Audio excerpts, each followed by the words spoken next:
అందరికీ హృదయపూర్వక నమస్కారాలు. మరణం లేని జననం ఎన్టీఆర్ది. చేతి జయకుడు తెలుగోడా, గతమంతో గణకీతి కలవోడా అని మన తెలుగు జాతి ఔన్నత్యాన్ని ప్రపంచ నలుమూలల వ్యాపింప చేసిన మన అన్న కథనాయకుడు స్వర్గీయ నందమూరి తారక రామారావు గారు. వారు చలనచిత్ర సీమ ఉండగా ఒక నటుడుగా ఎన్నో చిత్రాలు చేశాడు. ఆయన సాంఘికం, జానపదం, పౌరాణికం మరెన్నో ఎవరు చేయలేని పాత్రలు 50 నిజ జీవిత పాత్ర పోషించిన ఏకైక నటుడు మన స్వర్గీయ నందమూరి తారక రామారావు.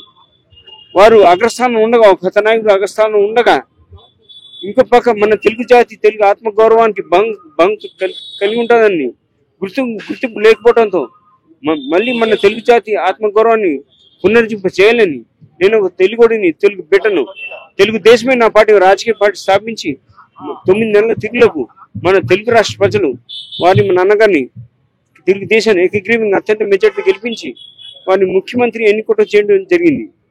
వారి ముఖ్యమంత్రి అయిన తర్వాత ప్రజలకు ఎంత తెలిసి ప్రజలకు ఎన్నెన్నో సేవలు అందించడం ఆయన, ఒకటా రెండా. అలాగే సంక్షేమ పథకాలు కూడా పేదపాటి పెనిదిగా, రైతన్నలకు అన్నదాతగా, కార్మిక సోదరులు దన్నుగా, తెలుగు ఆడపడి అన్నగా నిలబడి మరెన్నో సంక్షేమ పథకాలు అన్ని ఏకైక కథానాయకుడు మన స్వర్గీయ తారక రామారావు. వారు అందించిన సంక్షేమ పథకాలే ఇవాళ కూడా యావత్ భారతదేశం అంతటా వేరు వేరు పేరిట అమలవుతున్నాయి. సంక్షేమ కాబట్టి వారి సంక్షేమ పథకాలు కథానాయకుడు మన స్వర్గీయ తారక రామారావు.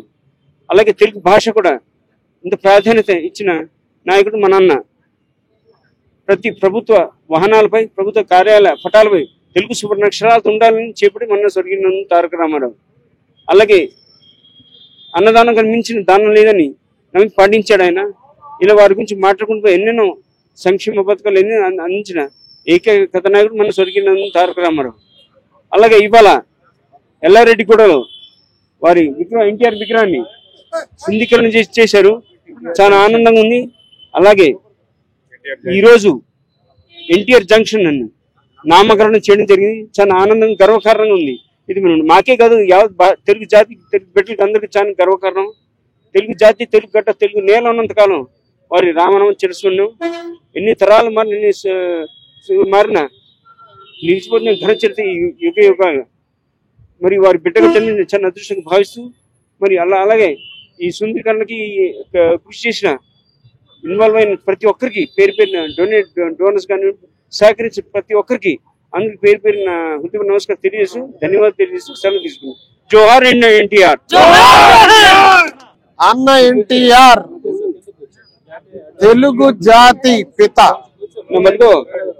భారతదేశంలో కాంగ్రెసేతర ప్రభుత్వాన్ని స్థాపించటంలో ప్రధాన పాత్ర వహించినటువంటి నేత. భారతదేశంలో ఉన్న అన్ని పార్టీల్ని ఏకతాటి మీదకి తీసుకొచ్చి కమ్యూనిస్టుల్ని, బీజేపీ నేతల్ని కూడా కలిపి ఒకే వేదిక మీద నడిపించి కాంగ్రెస్ ప్రభుత్వాన్ని గద్దెదించటంలో ప్రధాన పాత్ర పోషించినటువంటి నేత.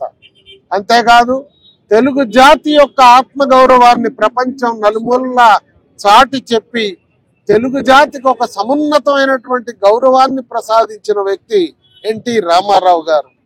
ఆయన ఏ పథకం ఆలోచించినా పేదలు, బడుగు బలహీన వర్గాలు, రైతాంగం, కార్మికులు, యువత గురించే ఆలోచించేవారు. ఒక రాజకీయాల్లో ఒక కొత్త తరాన్ని సృష్టించాడు ఎన్టీ రామారావు గారు. నూనూగు మీసాల చదువుకున్నటువంటి వాళ్ళందరికీ కూడా 294 సీట్లున్న అసెంబ్లీలో 220 సీట్లు ఇచ్చినటువంటి మొనగాడు ఎన్టీ రామారావు గారు. అంతేకాదు ఆయన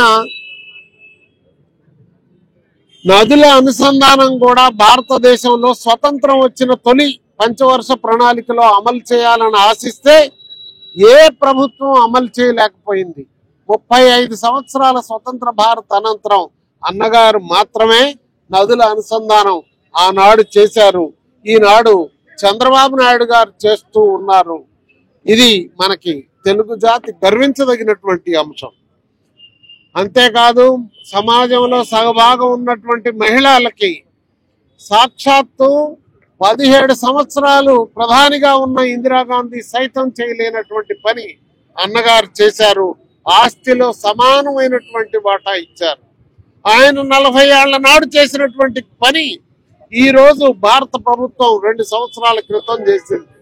ఆయన అమలు మాట చెప్పటమే కాదు, అమలు చేసి చూపించాడు. నేను శత జయంతి ఉత్సవాలకి రామకృష్ణ గారితో మోహన్ కృష్ణ గారింటికి వెళ్ళాను. హైదరాబాద్ లో మెహదీపట్నంలో మనం చూస్తాం అన్నగారి పిల్లల యొక్క ఇళ్ళన్నీ. ఆ ఇంటికి వెళ్తే వారు చెప్పారు, ఈ ఇల్లు కొడుకు పేరుతో పెట్టలా, కోడల పేరుతో పెట్టిండు. ఎందుకంటే భద్రత, మహిళలకి భద్రత కల్పించాడు అన్న ఎన్టీ రామారావు గారు. అందుకే మహిళలకు ఆస్తిలో సమాన వాటా ఇచ్చారు. పేదవాడికి కూడా కిలో బియ్యం 2 రూపాయల పథకం పెట్టి ఆహార భద్రత కల్పించిన వాడు మహానుభావుడు ఎన్టీ రామారావు గారు. ఈ రోజు ప్రపంచంలో అన్ని దేశాలు ఆహార భద్రత గురించి మాట్లాడుతున్నాయి. ఆనాడు ఆయన పెట్టిన పెన్షన్ పథకం ఈ రోజు ప్రభుత్వాలన్నీ అమలు చేస్తున్నాయి. ఆనాడు ఆయన పేదవాడికి ఉండటానికి ఇచ్చినటువంటి ఇల్లు పక్కా గృహం ఈ రోజు భారత ప్రభుత్వం దేశమంతా ఇల్లు కట్టే కార్యక్రమం అమలు చేస్తా ఉన్నారు. ఆ విధంగా అన్నగారు ఇన్ని మహా కార్యక్రమాలు చేయటం వల్లే ఆ మహానుభావుడు ప్రజల గుండెల్లో నిలిచి ఉన్నాడు. తరతరాలకి సూర్యచంద్రులు ఉన్నంత వరకు అన్నగారి యొక్క భావజాలాన్ని భావితరాలకి అందజేయాల్సిన బాధ్యత మనందరి మీద ఉంది. ముఖ్యంగా ఈ రోజు ఈ సెంటర్ లో ఈ కూడల్ని సుందరీకరణ చేసి అన్న ఎన్టీఆర్ నామకరణం చేయటానికి దోహదపడినటువంటి, ఎన్టీఆర్ జంక్షన్ గా నామకరణం చేయటానికి దోహదపడినటువంటి నాయకులకి కార్యకర్తలందరికీ చేతులెత్తి నమస్కరిస్తా ఉన్నాను. ఇలాంటి కార్యక్రమాలు చేస్తేనే తరతరాలు సృష్టి ఉన్నంత వరకు ఈ జంక్షన్ అన్న ఎన్టీఆర్ పేరుతో ఉంటది. మీరు చేసింది చిన్న కార్యక్రమం కాదు, చాలా గొప్ప కార్యక్రమం. చేతులెత్తి మీ అందరికీ నమస్కారం.